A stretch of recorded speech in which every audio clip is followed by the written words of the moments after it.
बिस्मिल्लाहिर्रहमानिर्रहीम। अस्सलाम वालेकुम। आपका दोस्त सलमान हैदर। दुआ है परवरदिगार से कि उसने आपको और आपके अहले खाना को अपनी हिफ्ज़ो अमान में रखा हुआ हो। रात की बड़ी और ब्रेकिंग न्यूज आपके साथ शेयर करनी। इससे बड़ी कोई खबर होगी कि मिफ्ता इस्माइल से, जी हाँ, वजीर आजम, साबिक वजीर आजम मियां मोहम्मद नवाज शरीफ ने खुद इस्तीफा वसूल किया है और उनकी नेक्स्ट सर्विसेज किस जगह पर तफवीज की है वो आपको बताना है। ये कैसा पूरा पैटर्न है जिसके ऊपर ये अमल दरामद हो रहा है, किस तरह वजीर आजम पाकिस्तान को बाकायदा तौर पर अमरीका से वापसी पे फिर लंदन बुलाया गया है, किस तरह इसहाक डार से मुतलिक हिदायत की गई है और इस बार इसहाक डार अपनी तारीख पे नहीं किसके साथ आ रहे हैं, ये बड़ी अहम तरीन चीज है। इसकी डिटेल मैंने आपको बतानी है, बड़ी हैपनिंग होने वाली वीडियो में। इससे बड़ी कम और चीज होगी कि मरियम औरंगजेब साहबा की एक और वीडियो सामने आ गई है। एवन फील्ड में नवाज शरीफ साहब के घर के करीब एक कॉफी शॉप के अंदर उनको पाकिस्तानी लोग टक्कर गए।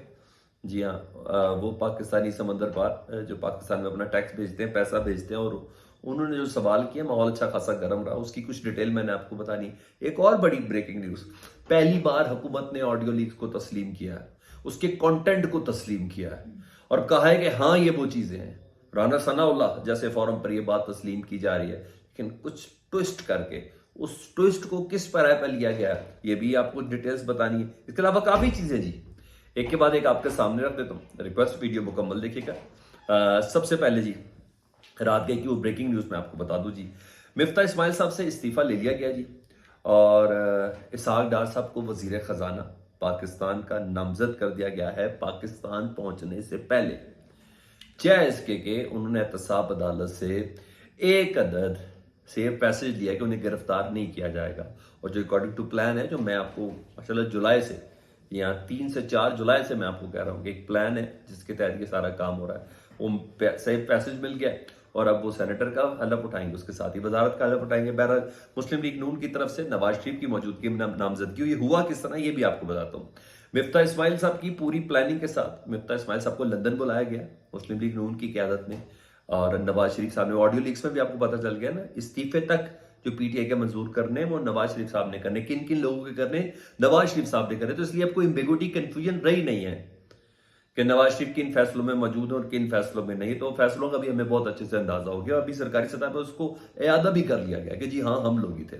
तो मिफ्ता इस्माइल को बाकायदा तौर पर लंदन बुलाया गया, प्लानिंग के मुताबिक इसहाक डार से मिलवाया गया कि ये हैं आपके नए बॉस, और इस्तीफा लिया गया है। वजीर आजम शहबाज शरीफ लंदन में मौजूद थे और मिफ्ता इस्माइल ने यूं रखा है जी पैरों के पास मियां मोहम्मद नवाज शरीफ साहब के सर, ये है मेरी वजारत आपके सामने।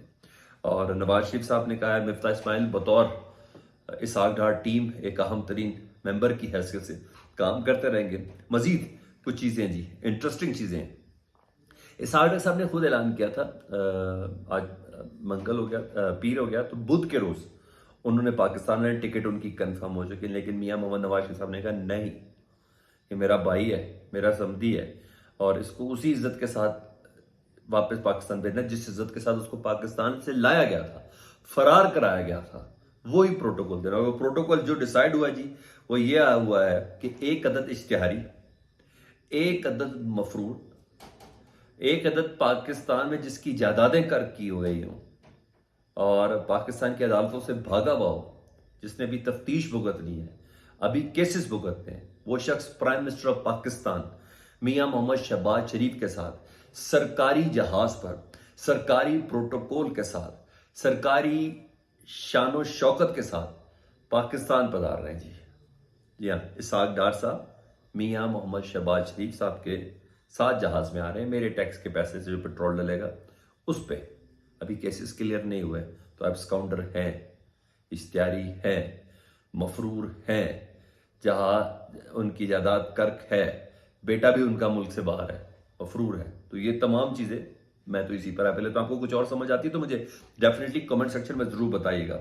अच्छा जी, मगर आपको ये भी शायद याद है जिस सरकारी प्रोटोकॉल में जहाज में वो वापस आ रहे, जब यहां से फरार कराया गया था ना, तो उस वक्त वजीर आजम थे शाहिद खाकान अब्बासी, और बहुत अरसे तक ये मुद्दा मैं भी उठाता रहा हूं और पूरी दुनिया के प्लेटफॉर्म पे उठाते रहे हैं कि किस तरह फरार कराया गया था शाहिद खाकान अब्बासी साहब ने। वजीर आजम पाकिस्तान ने अपने जहाज में लेके गए थे इसहाक डार साहब को, यहाँ पूरे प्रोटोकॉल के साथ, वहां सरकारी प्रोटोकॉल में रिसीव किया था, एम्बेसडर ने रिसीव किया था पाकिस्तान के वजीर आजम को और पाकिस्तान के मफरूर को।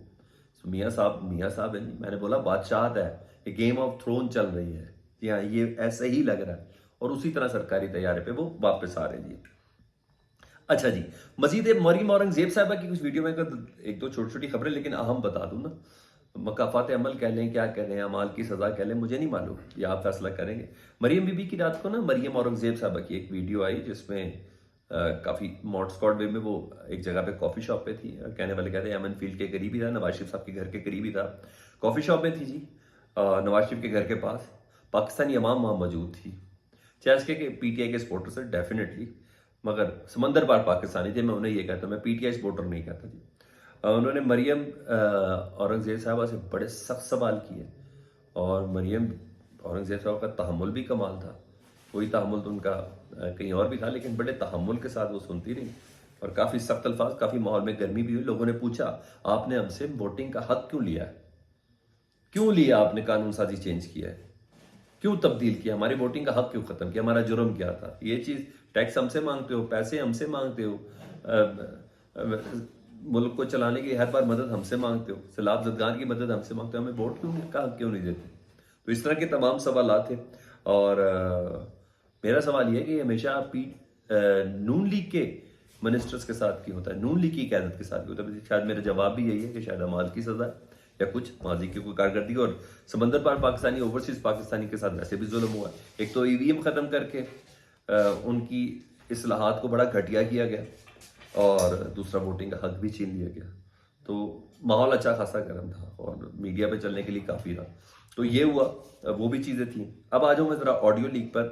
कुछ बातें मान ली गई है, तस्लीम कर ली गई है जी, और ये पहली गलती जो हुकूमती सतह पर मानी गई है कि हाँ जी, ये ऑडियो हम तस्लीम करते हैं, इसका कंटेंट मानते हैं। जो गुफ्तगू हुई मरियम बीबी से लेके शहबाज शरीफ साहब की, शहबाज शरीफ साहब से लेके तौकीर शाह साहब प्रिंसिपल सेक्रेटरी साहब तक की, जितने भी इसके अंदर एयाज सादिक से लेकर दीगर जो अफराद की जो इन 3 वीडियोस के अंदर, ऑडियोज के अंदर गुफ्तगू, सब की सब सही है, क्योंकि राना सनाउल्लाह साहब कंफर्म कर रहे हैं। पाकिस्तान के वजीर दाखिला आपको उन्हें कंफर्म किया है। उन्हें कहा हो सकता है ये रिकॉर्डिंग या ये बग जो है, ये पार्लियामेंट लॉजिस में या स्पीकर चैम्बर में लगाओ, वहां से लीक हो सकती है ये। और वजीर आजम ने नोटिस ले लिया, और आज मुशावरत भी होगी वजीर आजम की तरफ से। झूठ बोलते हैं जी राना सनाउल्लाह साहब, जी हाँ, हमेशा की तरह झूठ बोलते हैं। ये नामुमकिन बात है कि स्पीकर के चैम्बर में इस तरह की कोई ऑडियो लीक हुई है या पार्लियामेंट लॉजिस में हुई है। मैं आपको सॉलिड रीजन देता हूं इस हवाले से। रीजन ये है, उन्हें कंटेंट पे एतराज नहीं है राना सनाउल्लाह को, वो सिर्फ स्टोरी ट्विस्ट करना चाह रहे हैं। झूठ, सफेद झूठ इस वजह से, प्रिंसिपल सेक्रेटरी क्या पार्लियामेंट लॉजिस में बैठता है जिससे शहबाज शरीफ साहब बात कर रहे थे? प्रिंसिपल सेक्रेटरी क्या स्पीकर के चैम्बर में बैठता है? फिर ये गुफ्तगू कैसे हो गई? अच्छा, मरियम बीबी बताएं, उनका क्या काम है पार्लियामेंट लॉजिस में और स्पीकर के चैम्बर में? तो झूठ है। और प्राइम मिनिस्टर का क्या काम है पार्लियामेंट लॉजिस में और स्पीकर चैम्बर में? सिर्फ और सिर्फ झूठ है। जानबूझ के स्टोरी को ट्विस्ट करने की कोशिश कर रहे हैं ताकि इस तासुर को किसी तरह गलत किया जा सके कि नहीं, प्राइम मिनिस्टर हाउस में किसी किस्म की कोई बगिंग नहीं हुई, कोई रिकॉर्डिंग नहीं हुई। सिर्फ और सिर्फ ये करने की वो थोड़ा करके कोशिश कर रहे हैं, लेकिन सबको अंदाजा है क्योंकि आगे ट्रेड और सब चीज़ें, बार्गेनिंग सब चल रही है इस सारे कंटेंट 8 GB के कंटेंट के हवाले से। तो बहरहाल उन्होंने तस्लीम कर लिया, ये अच्छी बात है, ये अच्छी बात है। वक्त पड़ा हुआ है इनको, जो मेरे पास इतलात है, पस्सू पड़ा है, इनकी हालत बहुत ख़राब है, बहुत ही ख़राब है। अब क्या करना है, कोई नई बड़ी हैपनिंग देनी है। सागडार साहब की तो हैपनिंग मिल गई है, मैंने आपको दे दी है, उसके अंदर ये दब जाए तो दब जाए। देखते हैं अपोजिशन इनकी, सही अपोजिशन इनकी, वो इसका क्या रद्द-ए-अमल देती है। लेकिन बहरहाल हुकूमती सतह पर तस्लीम कर लिया गया, कंटेंट ओरिजिनल है, किसी किस्म की कोई कॉपी नहीं है, किसी किस्म का कोई एतराज़ नहीं है, ये असल मामला है, सबका सब तस्लीम कर रही है हुकूमत। वज़ीर कानून राना सनाउल्लाह साहब कर रहे हैं अभी।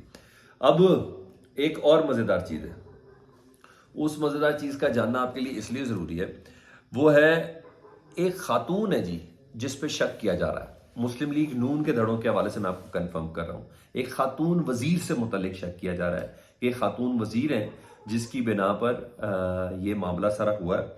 और ये मुस्लिम लीग के अंदर लोग कह रहे हैं कि दरअसल वजीर आज़म अपना मोबाइल हमेशा अपने पास रखते नहीं थे, और खातून उनके साथ एक वजीर होती थी, वो मोबाइल रखते, मैं नाम नहीं लूंगा, नाम मुझे थोड़ा अंदाजा है, बात शायद चल रही है, लेकिन खातून उनके साथ होती थी, उन खातून ने वजीर आजम के मोबाइल पे कोई बक शक लगा दिया और या कर दिया, और इस हद तक बात हो रही है जी।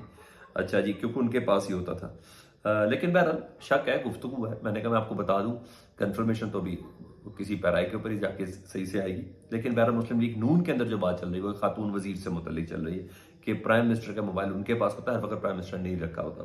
दूसरा, इमरान खान साहब की आज की एक्टिविटी, दो बड़ी एक्टिविटी, ताजिद तंजीम, डेफिनेटली कोई भी तहरीक चलाने में पैसा रिक्वायर्ड है, ताजिद तंजीम के साथ उनका खिताब है, इंट्रैक्शन है, जीसी यूनिवर्सिटी में लड़कों के साथ है और स्टूडेंट्स है, और स्टूडेंट को आपको वैसे ही पता कि इमरान खान साहब को बहुत अजीज रखते हैं और यूथ, तो इमरान खान साहब हर तरीके से चीज़ें लेकर चलते हुए नजर आ रहे हैं। और शहजाद अकबर साहब एहतसाब कमीशन के सरबराह थे जी, एक ज़माने में हम उनको इंटीरियर मिनिस्टर तक भी कहते थे, इतने थे।